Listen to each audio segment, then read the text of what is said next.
Welcome back to Little Green Man. I've got about 2 articles I want to talk about. It's about Bell, that wonderful company that bought out MTS, and just what wonderful service practices they have. I'm going to try and, I've got like 4 pages of quotes here from these 2 articles. I won't be reading all of them. I'll try and skim through this as quickly as possible. Just proof that corporations have their own best interests at heart. Okay. So here's an article, couple of articles generated by Go Public Investigations, CBC segments. The 2 articles, sources are in the description. Please read them in full. You won't be surprised. I'll try and hit some of the highlights without boring you too much. So this was all started by Andrea Rizzo, who had worked for Bell for about 20 years. They said that the pressure to upsell to customers was phenomenal, and it became relentless. So they're expected to make a sale on every single call, regardless of what the call was about. That it was a toxic environment there. This is what we're hearing, that Rizzo and others who were in that same situation, employees, whether current or past employees, have been under so much stress that they just have to either go on stress leave, or and some of them have actually just gone ahead and quit. I feel bad, says Rizzo. I'm not really listening to what the customer called about. I'm thinking in my head is, oh wow, this customer just said they don't want the service, it's too expensive, and I've sold a service to them that they will not know how to use or really need. So they're told by their supervisors to upsell, upsell, upsell, which is really a corporate mantra, isn't it? It's make profit, profit, profit, and you can't make a profit if you don't sell. So the more you sell, the more profit you make. And so people were calling about getting their phone lines disconnected, and they were being forced to upsell them internet and TV and any other service that might be at offer. That company may be offering. Well, you know, even to the point where Rizzo said that she says she talked a 90-year-old into signing up for internet service, knowing the woman was blind and couldn't use it. And upselling to grieving relatives who try to close an account as well. Can you think how obscene and ridiculous? I mean, can you put your mind around that? Oh, have they died? Oh, I think they need bigger pipe, internet pipe, with more data so they can see things when they're not alive. I mean, come on, for crying out loud.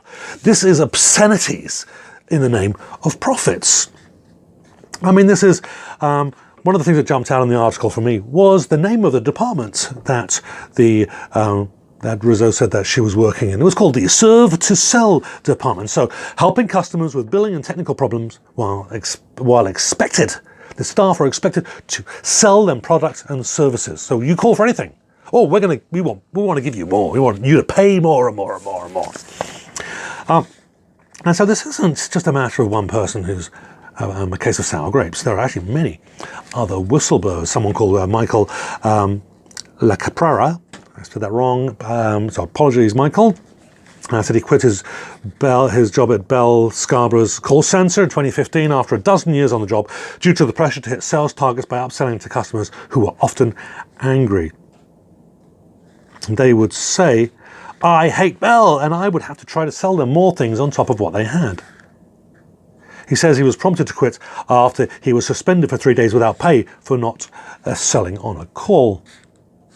So there has actually been a flood of Bell employees that have come forward since that article. There were some that were said that when it went on stress leave and returned to find things even worse when they came back. So one former manager said the high pressure sales tactics and employee mistreatment were common. So, and other people complained about being penalised if they let someone downgrade, if they let a downgrade go through without actually even upselling them. So they're still expected to upsell when they wanted to downgrade. There was extreme stress of trying to meet sales targets, fear of losing one's job. If you meet the stats, it's not just great that you are actually, they were actually expected, then they would raise the stats, the goals, so that they would have to meet them.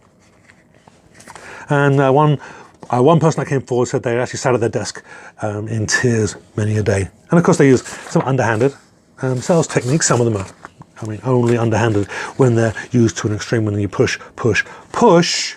Sort of like talk quickly, don't let the customers speak. That's a nice one. Bury the price in of the products and services. Mention the price really quickly, and then jump to, we can get a technician out to you this day and at this time.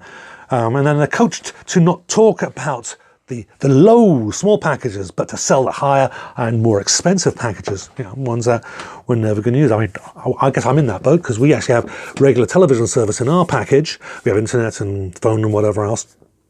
We don't watch regular television. We use Netflix or YouTube or whatever. We rarely ever have the regular TV on.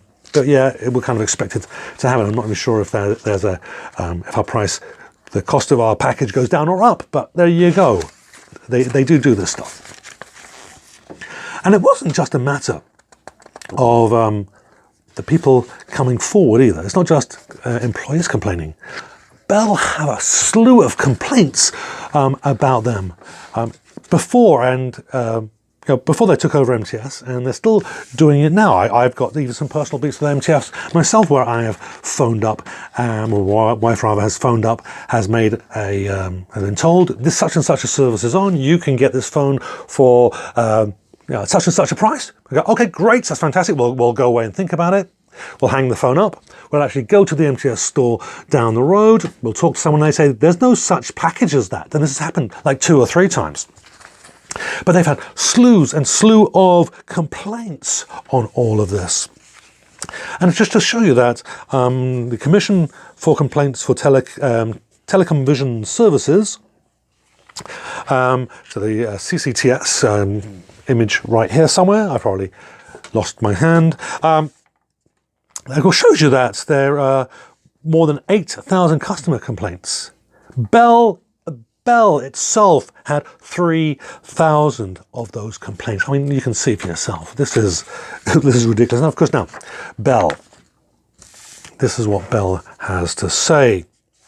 They do the usual fluff. They came out a couple of times. They've responded, and on one of these cases, they said, "Bell is a trusted Canadian institution that was built a reputation for service and technology leadership with more than 23 million customers worldwide." But they didn't address any of those complaints about the negative upselling. And then someone else, and this was, I believe, by email, that the Bell replied again, not even addressing the complaint of the article itself. It says that more than 50,000 people across the country.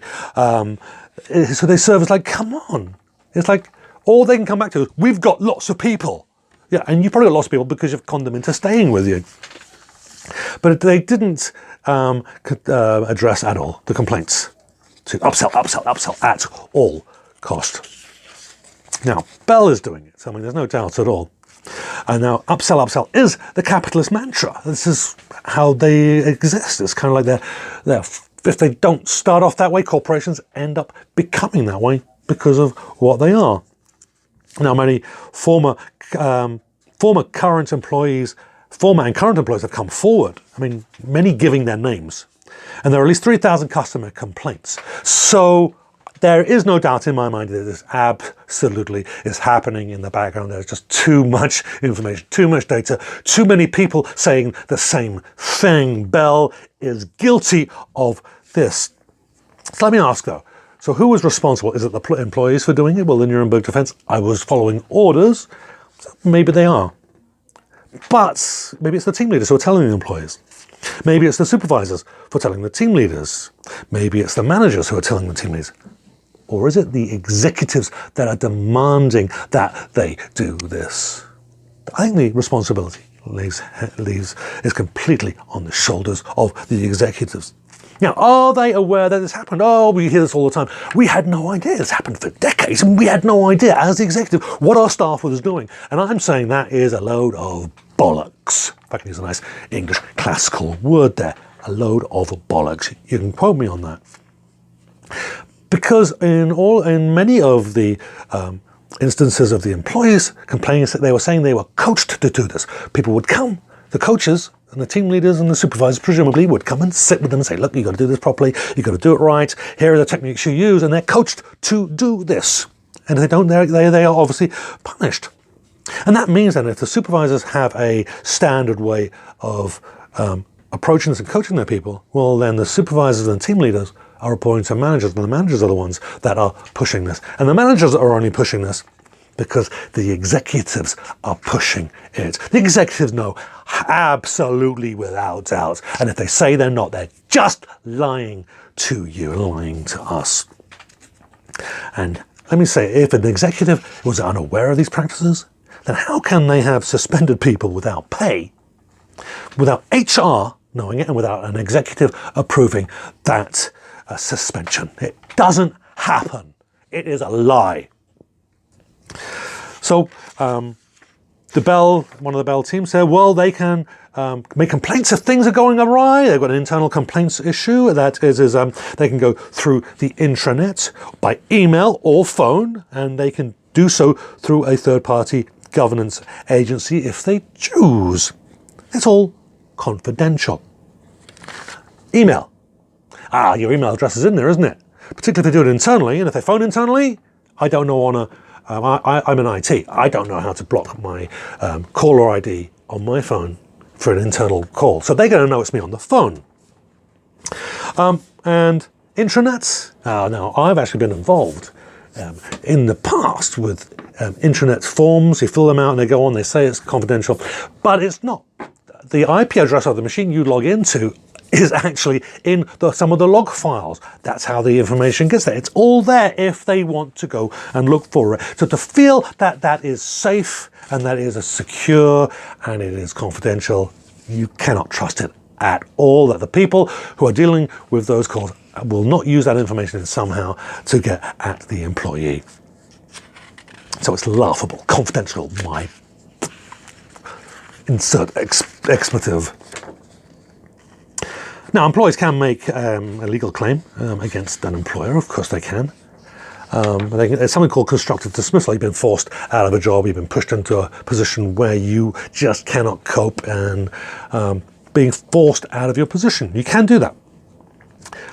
But here we go. People don't do that. People don't do it because for several reasons. One thing is they don't know how to. How do you get a lawyer? Do you need a lawyer? Is there another body to do this? I mean, how do you pay for it? I mean, you've just lost your job, whether you walked out or not. And if you did walk out and the employer says, no, we didn't do anything wrong, then you don't get your EI. You don't get any money. So how do you pay for it? And in the end, if you do push forward and you have to hire a lawyer, if that's the route you have to take, then how do you pay for your lawyer if you lose? What if? And probably the biggest thing from all of this is how do you prove it? You know, it's really, really difficult to prove. So, of course, this whole idea that a big bullying multinational can move forward and do this kind of things with impunity is absolutely insane. To think that you can go up to them on your own, it just can't happen. It just cannot. So what should we expect to happen to Bell then? They've apologized, have they? Not yet. Will they apologize? And if they do, are they culpable? Are there any laws that we can be used to punish them?